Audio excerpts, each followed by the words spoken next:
Golden Kamuy is a beautiful story written by Satoru Noda that is rich with Japanese history and culture. The plot is ripe with motifs including the adversity of war, the impact of imperialism on indigenous cultures and the environment, how love can heal trauma, and how it can be used to control people. So many shades of gray and tales of human nature conveyed by a gripping and unique plot with memorable characters you can't help but fall in love with. In the face of this, what is the subject on everyone's mind when dealing with such a complex and enriching narrative? Today we'll be talking about Hyakunosuke Ogata, everyone's favorite misunderstood emo baddie catboy with an undercut. Surprised? Well, you shouldn't be, because if you know anything about fandom, you'd know that between the naive, I can fix him girlies and the he's just like me incels, this particular character archetype is flat out irresistible, and thusly, constantly at the center of discourse.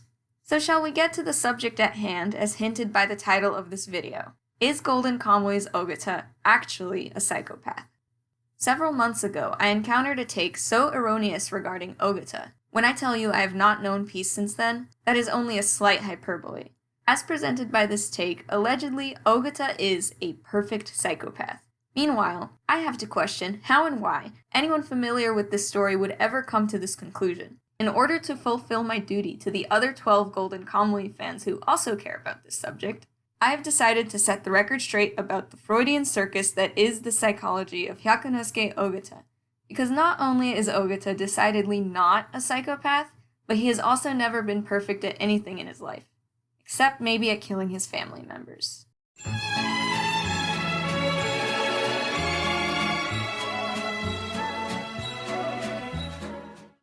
So, a certain take once claimed that you learn everything you need to know about Ogata upon his first introduction.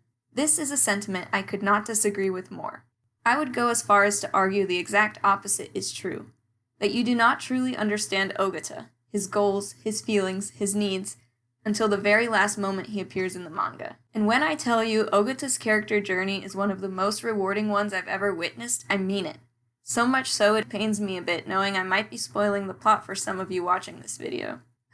It's also inevitable, so please note that lots of spoilers lay ahead, particularly those pertaining to Ogata's role in the story. Second, I am objectively right and everyone who disagrees with me is wrong. Just kidding. What I really mean is Noda is a master in his craft and he doesn't spoon-feed you this story despite leaving behind some hints through foreshadowing and mountains of subtext. There are a lot of inferences to be drawn independently of what's explicitly stated and what is actually happening, and that may well be why so many people disagree across multiple points of this plot. I'm a huge fan of this style of storytelling, and while I definitely have some strong feelings about aspects of this tale, I still think that varying interpretations of the events are valid, perhaps even encouraged. Anyway.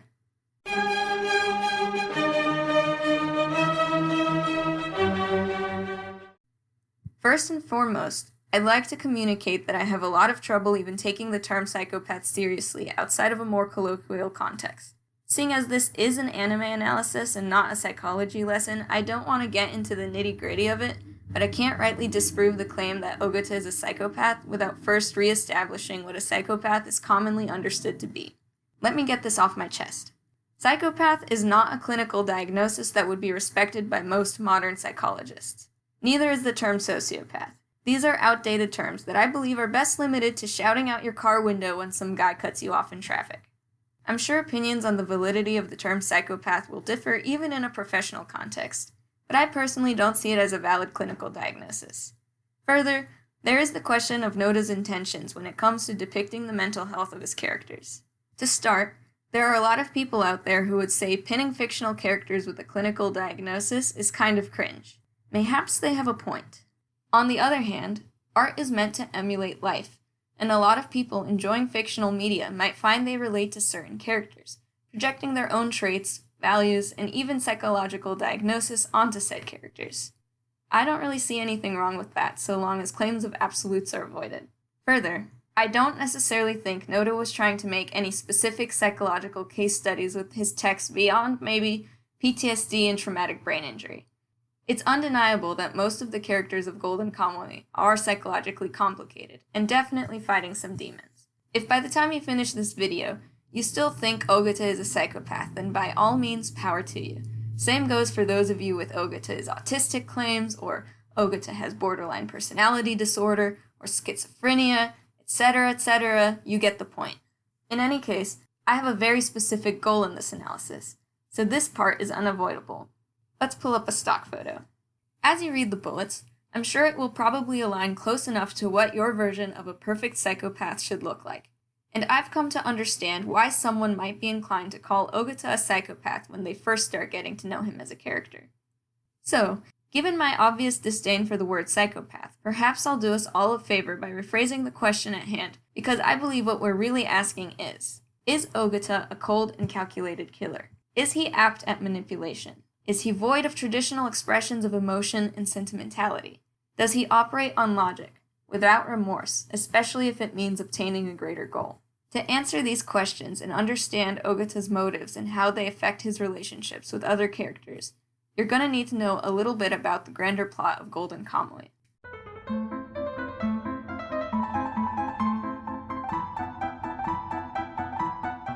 So here's an oversimplified explanation of the plot.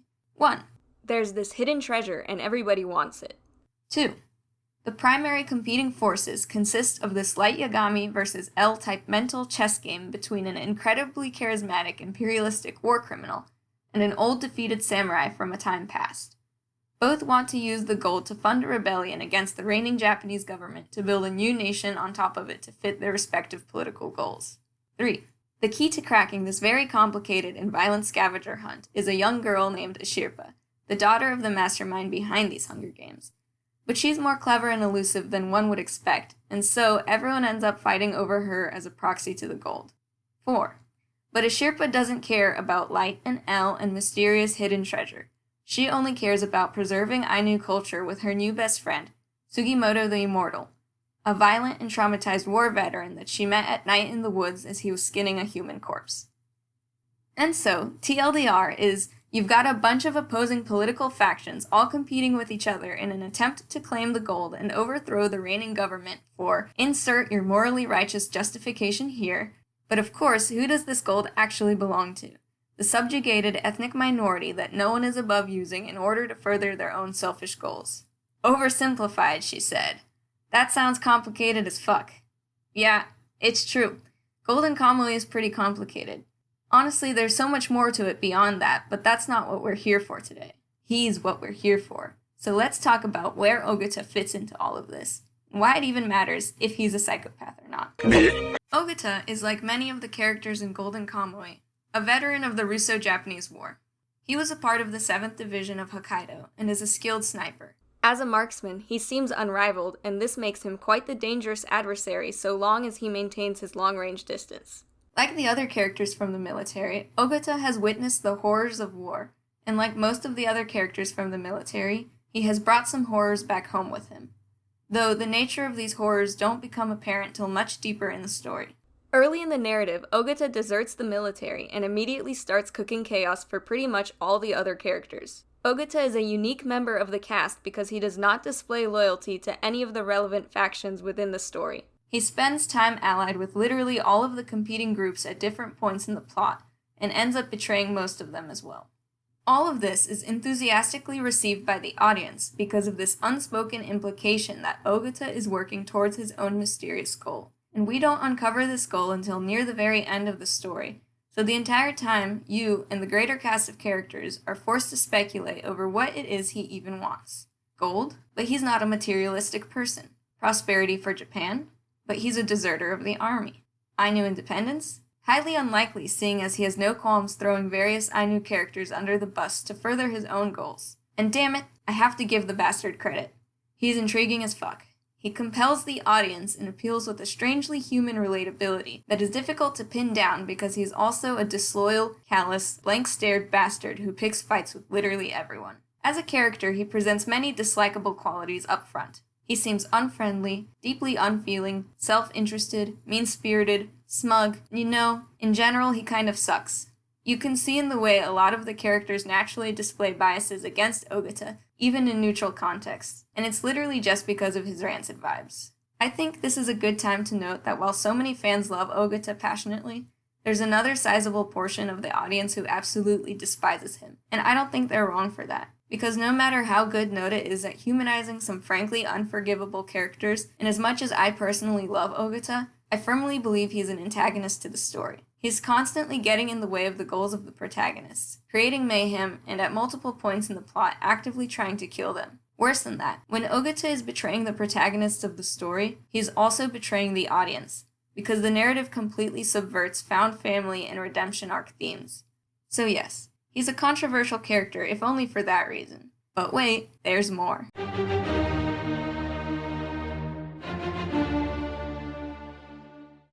One of my personal favorite things about Golden Kamuy is the rich cast of characters. I think most fans can agree that a majority of the characters are insane. I saw a joke somewhere that you can pick a random character from Golden Kamuy, plop them in a different manga, and they will easily become the most unhinged bastard on the page.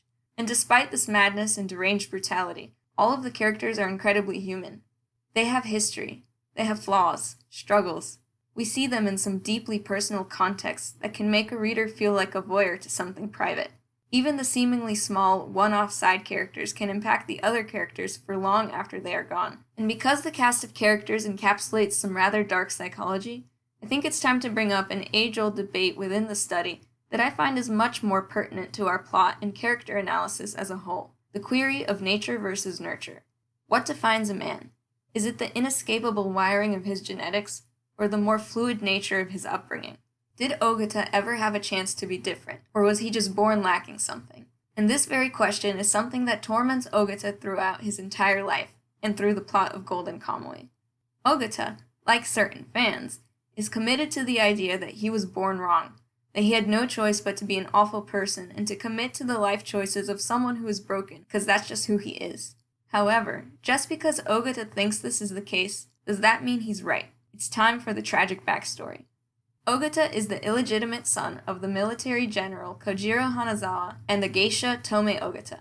There's a common misconception that the geisha of Japan were sex workers, but this isn't true. A confusing thing given the disrespectful way other characters refer to Ogata's mother throughout the story. The fact is, when Tome fell in love with and subsequently slept with Ogata's father, she was breaking the tradition of her trade. When she became pregnant as a result of this professional taboo, she was also disgraced, earning the derogatory nickname of Wildcat, which is interestingly a nickname that Ogata himself inherits as an independent adult. But it's not the sex that destroys Tome, rather her obsessive love for Kojiro. Approximately a year or two after Ogata is born, Kojiro's wife at home bears him a legitimate son, and he completely abandons Tome and her baby. This abandonment spirals Tome's descent into madness. Basically, she spends the rest of her life waiting for her lover to return to her, obsessing over him to such a detrimental state she stops taking care of herself and completely neglects her son. Her parents stepped in, taking the woman and baby back to the family home, helping to raise the little Hyakunosuke in place of the deteriorating Tome. One mark of Tome's mental illness revolves around the dish of anglerfish nabe. She takes to obsessively recreating the dish she once fed to Kojiro, who had apparently remarked positively on it in the past, her broken logic being that he might return to them to enjoy a favorite meal. Ogata remarks that as a child he liked the nabe, but they ate it with such frequency that he got sick of it. This is how he learned to shoot, by taking his grandfather's gun out and shooting down ducks to bring home in the hopes his mother might make anything else. To no avail, Tome continued to make her routine dish, paying little attention to anything else in her life beyond her obsessive rituals. Eventually, child Ogata slips poison into the nabe and feeds it to her, ultimately killing his mother. This is more or less all we get about Ogata's childhood until much deeper in the story, so we carry on to Ogata as an adult, already serving in the army. It's here he meets his younger half-brother Yuusaku, the very same child that Kojiro abandoned him and his mother for. To some degree, Ogata expresses curiosity to see what sort of man this Yuusaku could be, but it's a feeling that rapidly grows into resentment, as something about Yusaku's innocence bothers Ogata. It's a boy who grew up loved, he thinks. Ogata's conclusion about his half-brother is Yuusaku was loved by his parents, and thus is able to love as an adult. He's a handsome, happy, well-adjusted young man, and he's not missing anything, and it's something that bothers Ogata immensely. Next thing we the readers know, Ogata confesses to shooting Yuusaku right in the back of the head. As a flag-bearer, Yusaku's role was to lead the rest of the men into battle, and protect the flag, a position with one of the highest mortality rates in the entire army. So it's pretty convenient and easy to kill him in the middle of battle without anyone noticing the friendly fire. But why did Ogata kill Yuusaku? According to the man himself, it was not out of any sense of malice, but simply to see what happened next. He entertained the possibility that without a legitimate heir in the picture, Kojiro might remember the first son he abandoned all those years ago. But no, this doesn't happen. Eventually, Ogata gets his chance to confront his father on all of these past events. His first and last meeting with the man as, yep, by the end of the interaction, Ogata has killed Kojiro as well. He breaks into the general's house, shares the tragic truth about his mother, confessing to the murder of Yuusaku, and pondering the fact that his father never remembered about him. Admittedly, this conversation is fairly one-sided. In his final moments, Kojiro curses Ogata for killing his legitimate son, calling him a monster and rejecting him to his face. Then, with the aid of Lt Tsurumi, don't worry, we'll get to him later, the murder is covered up and made to look like a suicide. Seppuku, in consequence for the terrible calls Kojiro made during the war that led to some of the highest casualties in the Japanese army. In conclusion, Ogata gets away with the murders of his mother, his half-brother, and even his high-ranking father, before lurking away into the night. And here ends the first iteration of Ogata's backstory. As the plot of Golden Kamuy unfolds, more and more details are revealed, providing insight on the events and introducing challenges to the biases of Ogata's recollections. But let's pause here for a moment. I can see why anyone's gut reaction to hearing such a story, paired with that trademark dead fish Ogata stared, would be wow, what a psycho. And yeah, I won't argue against this gut impulse. This here is a deeply troubled guy. But also, I believe the narrative to be intentionally misleading. If this was all there was to Ogata's story, then I think the arguments that he is a psychopath might hold up better in the fandom courtroom. However, the initial telling of Ogata's backstory is but the tip of the iceberg when it comes to what's going on with this character. Not only is this interpretation of events riddled with the bias of an unreliable narrator, but it lacks some context, and also it completely neglects the very deep levels of development that create the compelling meow meow we all spend way too much time arguing over on the internet. Examining these introductory events a little closer, I think it's best to break down the rest via an examination of Ogata's relationship with several of the other characters in the plot. So let's get to it.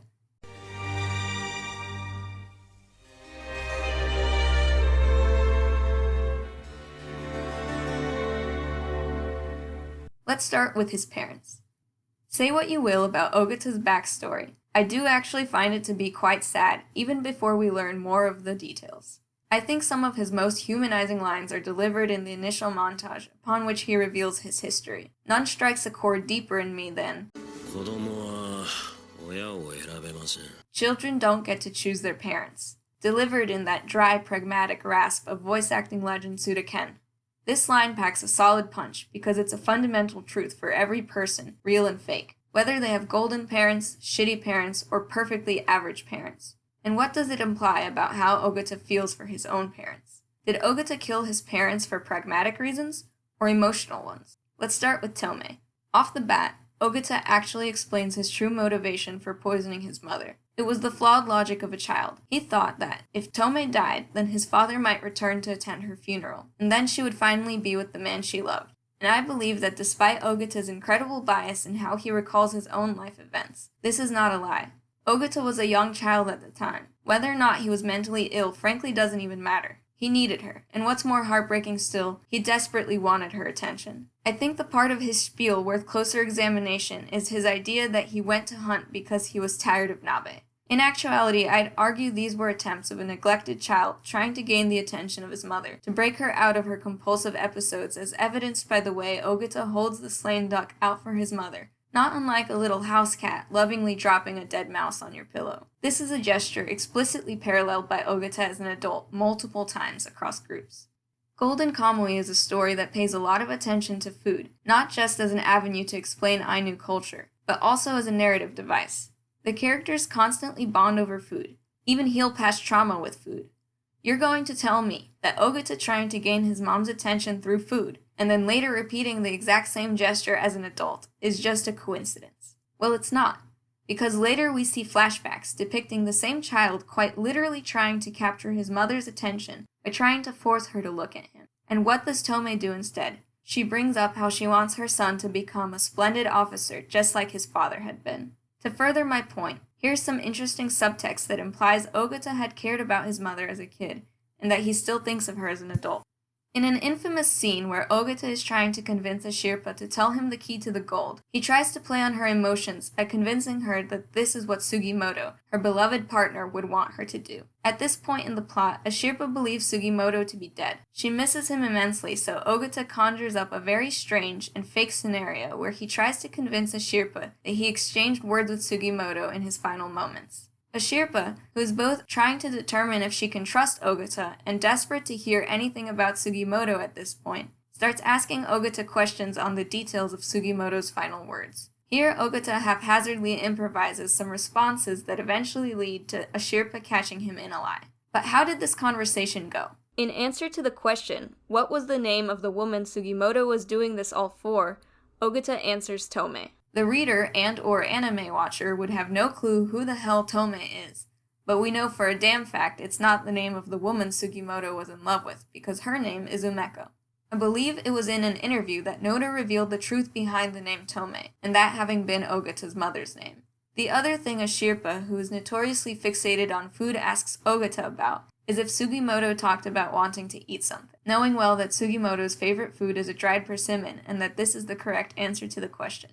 Ogata, instead of more craftily avoiding the answer, says that Sugimoto wanted to eat, wait for it, anglerfish nabe. To which Asirpa accusatorily replies, "That's not Sugimoto. Who are you talking about, Ogata?"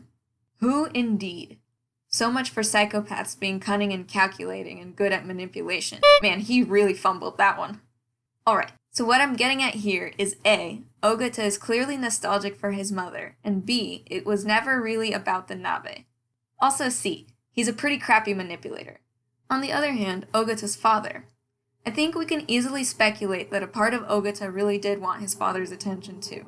After all, he never got it from his mother, so his father could be a good replacement, a kind of hopeful daydream. But Kojiro is a callous man. For one thing, Ogata doesn't even really know him that well. For another, when they do finally meet and talk, Kojiro shuns Ogata immediately and vehemently. However, when it comes to piecing through Ogata's biases, his father is the figure that there is rarely ever an emotional callback to, and I think we can safely assume that of all of the people Ogata attempts to kill across the course of the plot, this was actually the murder that weighed on his conscience the least. Why did Ogata kill his father? I'm not sure if Ogata really wanted to kill Kojiro. I could argue for and against this interpretation. In any case, the main reason I think Ogata had for killing his father is because Lt Tsurumi wanted him to do it. So is now a good time to talk about Tsurumi.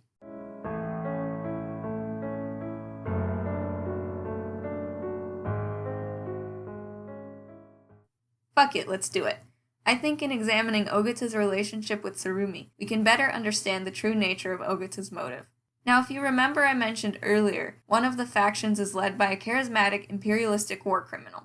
The war criminal in question is none other than Lieutenant Tokushiro Tsurumi. Tsurumi is the main antagonist of Golden Kamuy, and he is a spectacular villain, perhaps even more contested in his aims and motives than Ogata, scrutinized and beloved by fans alike. The short version of what makes Tsurumi a very special villain is that while he's ruthless, manipulative, treacherous, the likes, he's also incredibly charismatic, with the gift of understanding people. He can cure childhood trauma. He can make you believe in yourself. He can fill any role in your life that you might be lacking, and that's why his men are incredibly loyal to him, because they genuinely love him and believe they have a good reason to do so. So much so, in fact, they are ready to kill for him and to commit treason for him, maybe even kill their own family members for him. Look, I know that yaoi enthusiasts have a bad reputation in fandom circles, but you have to believe me when I say this. Tsurumi's most loyal followers are literally in love with him. And this is not just happening because they think his porcelain headplate is super cool and shiny. It's because Tsurumi goes to painstaking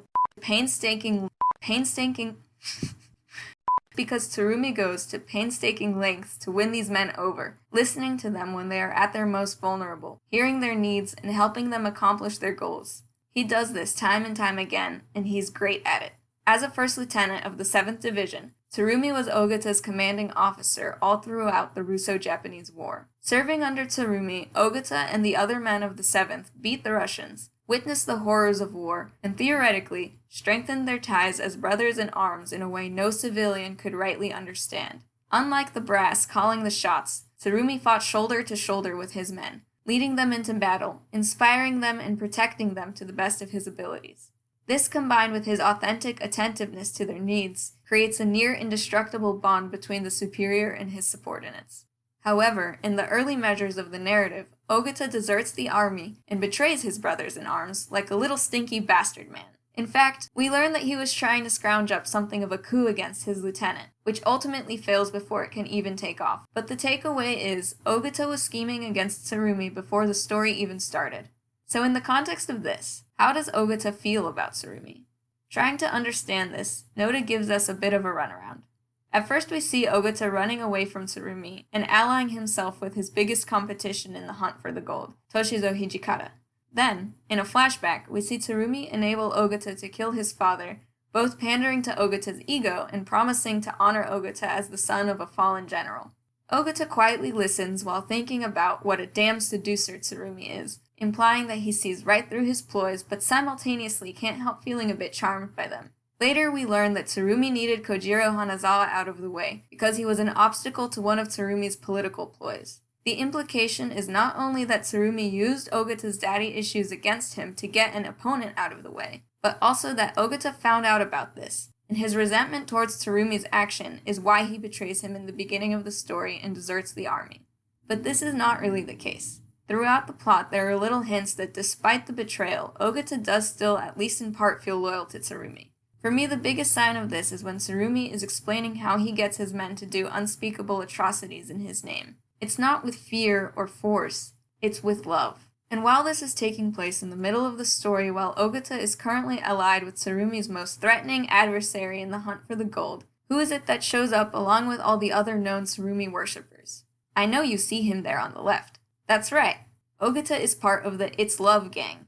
Anyway, fast forward about 100 chapters, and you find yourself approaching the narrative climax. Characters are dropping like flies, and here it is, the first not-flashback interaction between Ogata and Tsurumi, both of whom are cornered and outnumbered by their enemies. The clock is ticking in the battle for the gold, and every moment counts. It's here Ogata finally reveals his true motivations. Or rather, it's Tsurumi who guesses what's really been up, and he explains it to us. Ogata, in fact, does not care about the gold, nor the Japanese government, nor Ainu independence. Ogata's main goal is to become the general of the 7th Division, just like his father had been. Not for any professional ambition, as he knows in this role he would be little more than a figurehead for Tsurumi. The reason he wants this is to prove that even a defective person like him could get this position, and it's not just the Yuusakus of the world who are meant for this prestige. Brief side note, do we remember what it is Tomei asked from her son? Become a splendid officer like your father. Anyway, this dream is not something he can accomplish without Tsurumi's help, because Tsurumi is the master puppeteer, and Ogata through it all still believes in him. Why had he rebelled against him when all of this time he actually wanted his help? Well, in simple terms, it's just like a child acting out when it needs its parents' attention. He stirred up some trouble and waited for Tsurumi to finally recognize his potential. Really not that deep when all is said and done. Certainly not an unfeeling and practical choice. Look here at this clear parallel between child Ogata, desperate for his mother's attention, and adult Ogata begging to be seen by Tsurumi as someone that mattered. And look at how happy he is when Tsurumi is finally looking and seeing him, accepting him. That's right, my friends. I hate to break it to those of you who were hoping that Ogata was some cool, detached mastermind above Tsurumi's manipulations. In actuality, Ogata literally wants Tsurumi to be his mommy. A mommy that will actually love and support him, unlike the mommy who failed him in his formative years. And now that Tsurumi is in a place where he is desperate for allies, he has no choice but to agree to Ogata's insane proposition. Alright, let's see what's next.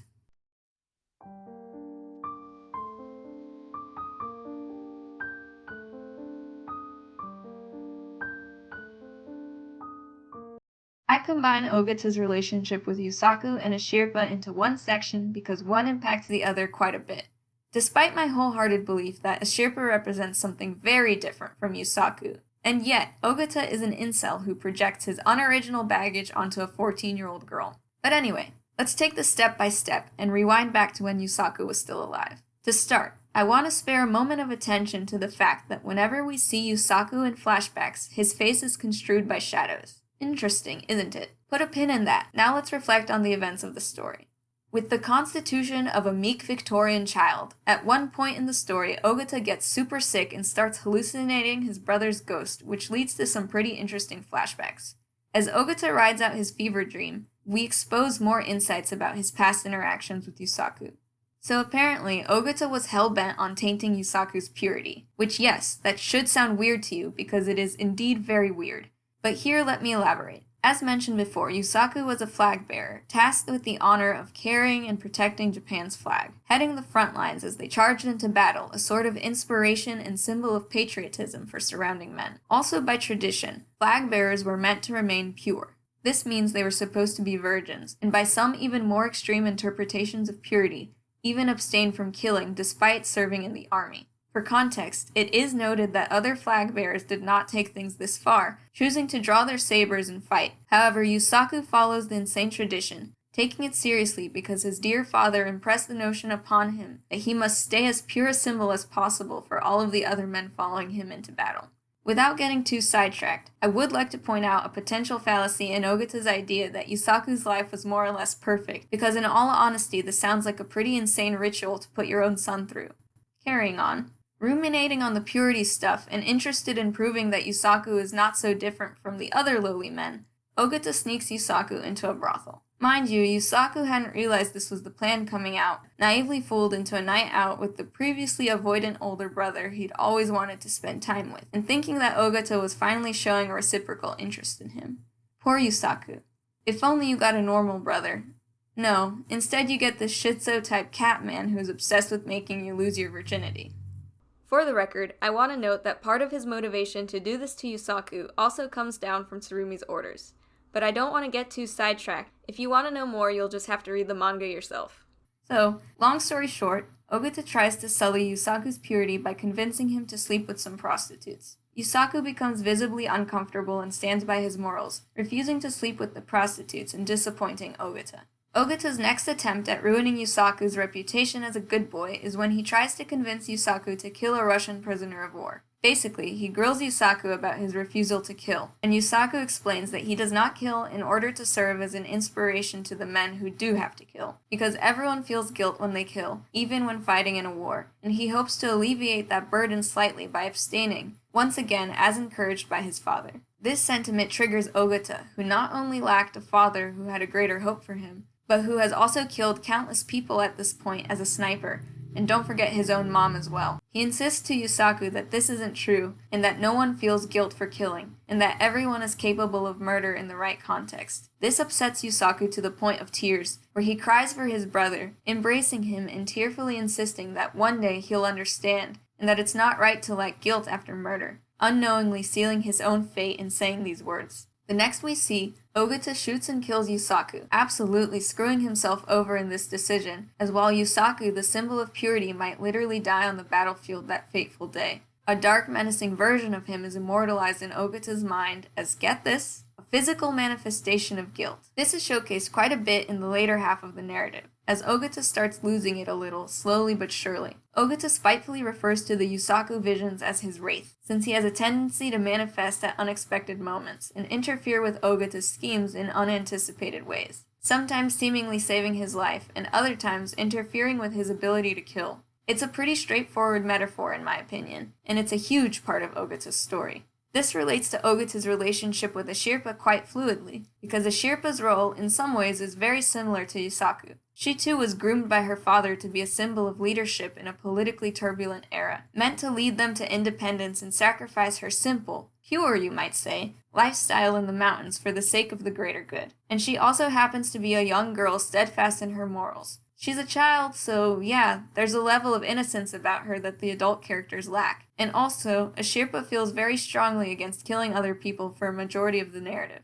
As we know, this moral is a trigger for Ogata, and observing Asirpa over time, it's something that nags at him until against all reason he confronts her about it. In complete contrast to objective logic, Ogata starts trying to goad Asirpa into killing him, which is not only a wild thing to demand from a teenage girl who's been nothing but kind to you, but also a supremely irrational and emotionally motivated action, given as if Ogata were dead, he would 100% not be able to accomplish his greater goal of becoming the leader of the 7th Division. No, The drive to validate his twisted worldview, which is absolutely riddled with fallacies, far surpassed any of his desires, ambitions, and even his own self-preservation, similarly hinting at a level of suicidality in his behavior that absolutely comes back later.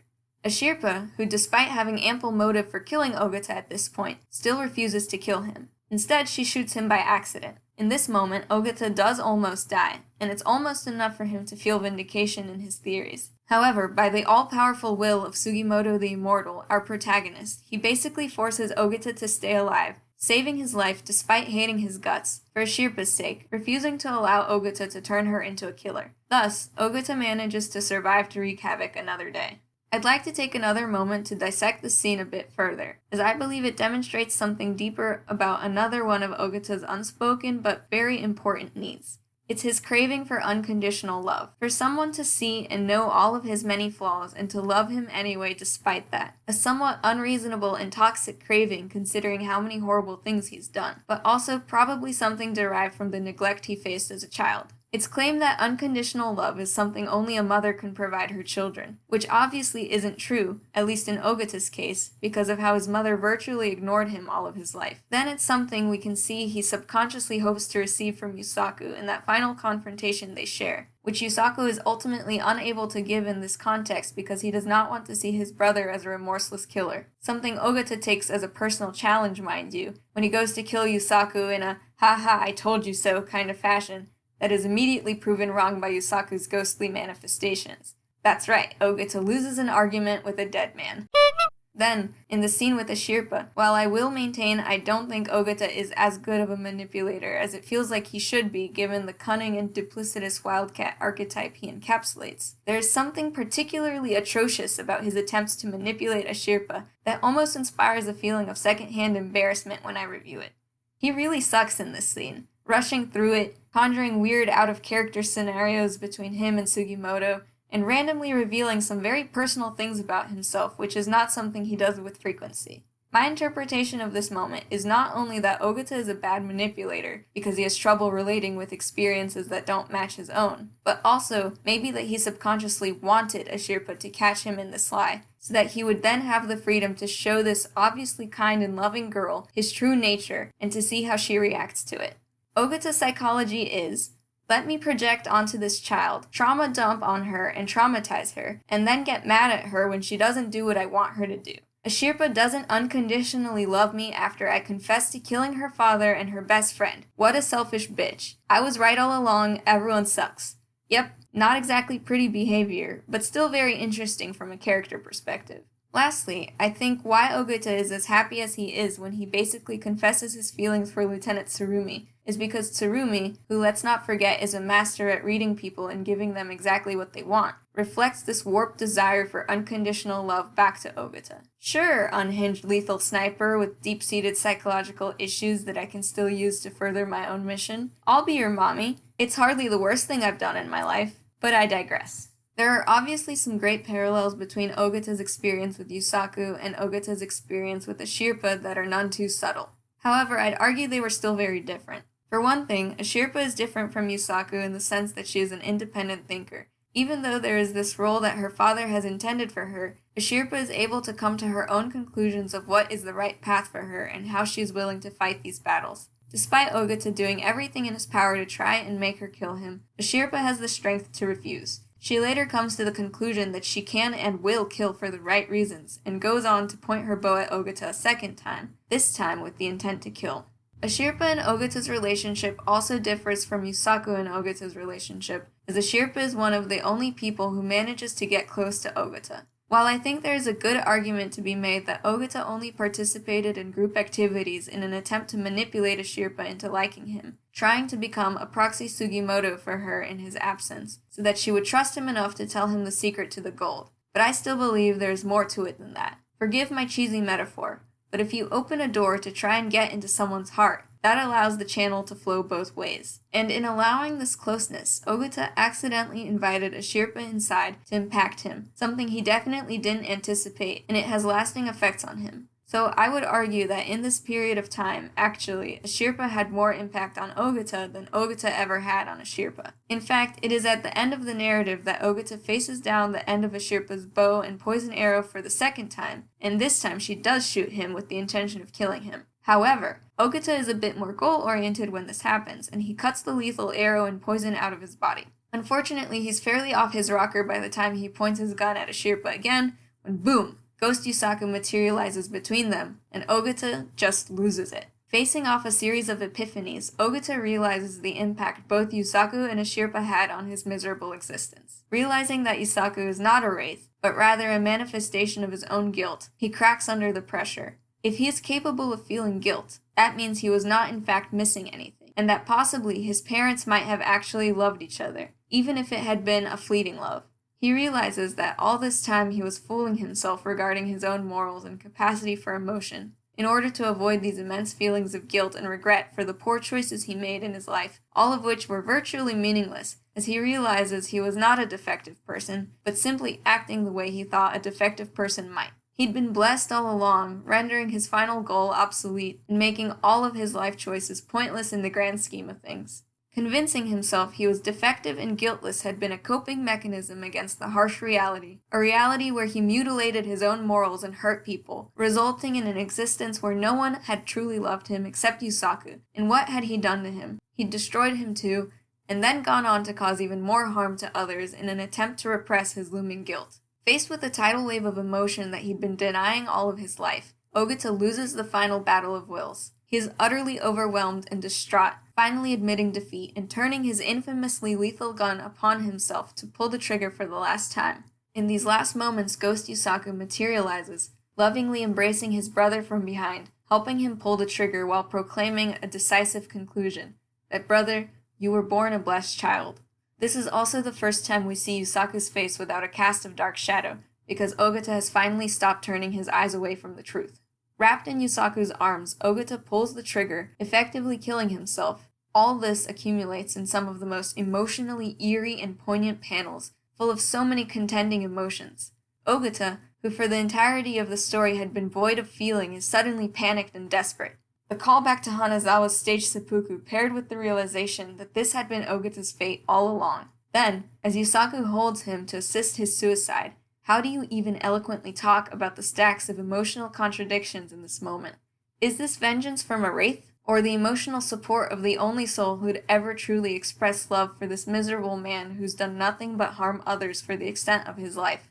And lastly, note the expression on Ogata's face as he is finally dead, as Yuusaku wraps around him and laughs, the streaks of blood from their mortal wounds caught in the wind in synchrony.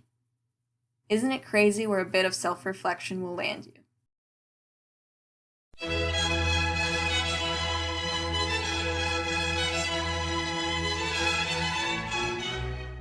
Before we conclude this already dreadfully long character analysis, I have just a few more points to make, because I would be remiss not to at least touch on them.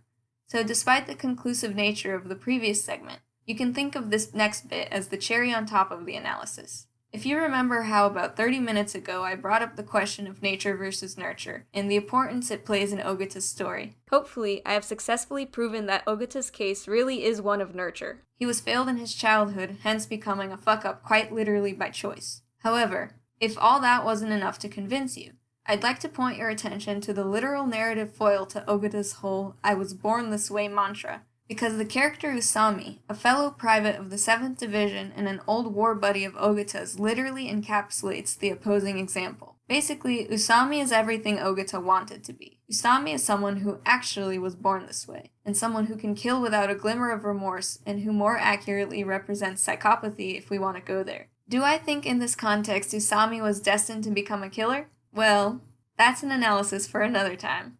What I want to stress is the fact that Usami and Ogata were friendly at a time because they were kind of like kindred spirits, with Usami actually being born missing something and Ogata pretending to be like him. But there are some core incompatibilities that led them to hating each other. Despite that, I believe that second to Lt Tsurumi, Usami is the one who comes closest to understanding what Ogata is really about, even before Ogata does. Because Usami witnesses Ogata's deliberations over Yuusaku and his parents, and even actively encourages him to kill Yuusaku, Then he's a literal witness to Ogata's remorse as he hears Ogata crying Yuusaku's name in his sleep. This moment redefines their relationship, and suddenly, a mock friendship of sorts becomes very antagonistic. My theory, and again, this is just an interpretation, is that Usami is disappointed to learn that he and Ogata are not actually kindred spirits. Actually, Ogata is a meek little bitch who feels sad that his brother died and that his daddy never loved him. Also, he keeps interfering with Tsurumi's plans, which is the quickest way to get on Usami's bad side. Anyway, Usami is also a wonderful character who I hold dear to my heart, but unfortunately this is not an Usami analysis, so I'll leave that there in the hopes that I tempt you all with that perfect psychopath representation everyone is apparently craving. The second character I have to mention in the context of the debate of Ogata's empathy is Koito. Koito is the young rich kid's second lieutenant of the 7th Division, who was too young to serve in the Russo-Japanese War like the other characters who are members of the military.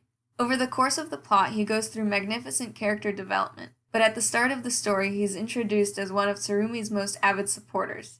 Bringing up Koito might be a surprising choice for some of you who are familiar with the story, given that the pair of them have so little actual interaction. However, Ogata's only instance of canonical sympathy towards another member of the cast is towards Koito. But, because when it happens, Ogata happens to be wearing a mask, his identity in the scene is never explicitly confirmed, I think a lot of people miss some of the nuance regarding their relationship. Before exploring this unexpectedly muddled history between these two 7th Division members, the plot quite thoroughly establishes this bidirectional contempt, as the first time we see them interact, Ogata is smarmy and rude towards Koito, and Koito is downright furious and contemptuous. Beyond that, Koito makes constant negative remarks towards Ogata, including being the one to first refer to Ogata as a wildcat in a derogatory fashion, claiming that the son of a wildcat is also a wildcat, which is not only an interesting hint to cross-generational slut-shaming, and perhaps a bit of classism on Koito's part, but also a reference to Ogata's duplicitous and untrustworthy nature that Koito apparently resents and is vocally disapproving of. Then, there is of course their short face-off right before Ogata makes his infamous escape away from Sugimoto's party, where Ogata drops hints for Koito, leading him to eventually become disillusioned by Lt Tsurumi, before promptly kicking him in the face. Yes, you might argue this is just par for the course when interacting with Ogata. However, there is actually more to their relationship than meets the eye that I personally find very captivating. Koito, who is introduced as one of Tsurumi's most passionate followers, was the victim of a staged kidnapping by none other than Lt Tsurumi and his goons, all part of a strategic political ploy to win favor from the Japanese Navy, an organization where Koito's father happened to be a high-ranking member. When he was a child, this kidnapping was staged, and of the participants is this masked man, later revealed to be Ogata. Why I bring this up? Because at the climax of Koito's kidnapping arc, Koito, believing that he is doomed to die, abandoned by his father and sacrificed for his country's greater good, tearfully begs his father for forgiveness for not being the son he'd wanted him to be, and pleads that they forget he ever existed.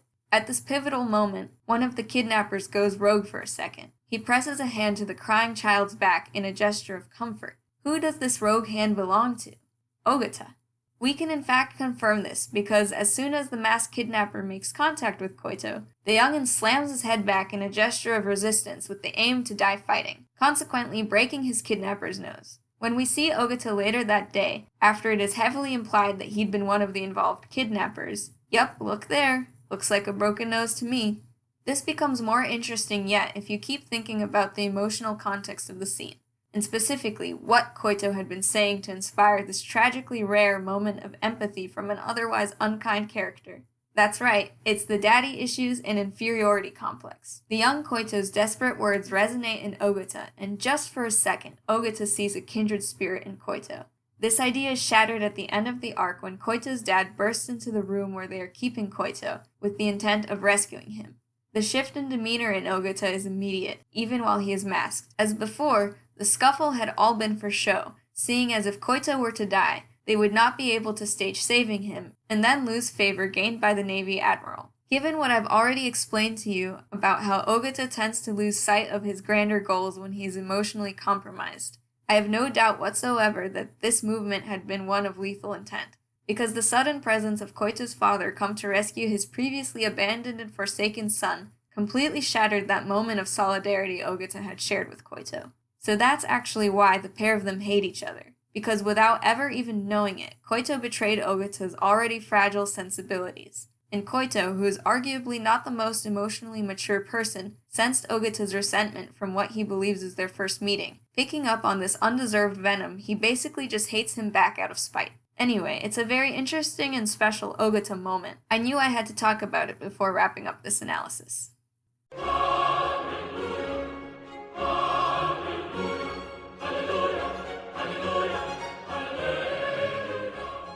So let's review. To be honest, I'm not sure there's too much left to say. I like to think I've made a good case for why I'm actually the smartest Golden Kamuy fan on YouTube. But if you like, I can really bring it home for you guys with my attempt at a concise conclusion. Is Ogata a perfect psychopath? Regardless of if you believe in the word or not, I think the answer is a resounding no. And while I've given a lot of points as to why I think this, the main takeaway for why Ogata simply does not encapsulate the remorseless and calculated being with his nature hardwired into his genetics like some fans want him to be, it's because his entire character journey is a metaphor for repressed guilt. It's an insidious guilt that literally haunts him and builds the higher the stakes of the story climb. And when he is finally forced to face this guilt, he breaks under pressure, finding himself so cornered by the weight of his mistakes that he sees no way out of the intensity of the trauma he's caused, so he chooses to end his own life. Now, far be it from me to stop you from projecting whatever mental illness onto whichever fictional character you'd like, but I did personally disagree with this idea strongly enough to make a whole video about it. On that note, feel free to continue the conversation in the comments. I'd love to see your opinions, because while I tried to include every pertinent detail in this analysis, the sheer volume of text, foreshadowing, symbolism, and possible interpretation was a bit difficult to wrangle into one eloquent analysis. This was the best I can do for you. Farewell for now, and make sure to read Golden Kamuy if you want to experience some of the best fiction I've ever personally had the pleasure of consuming. Thanks for watching!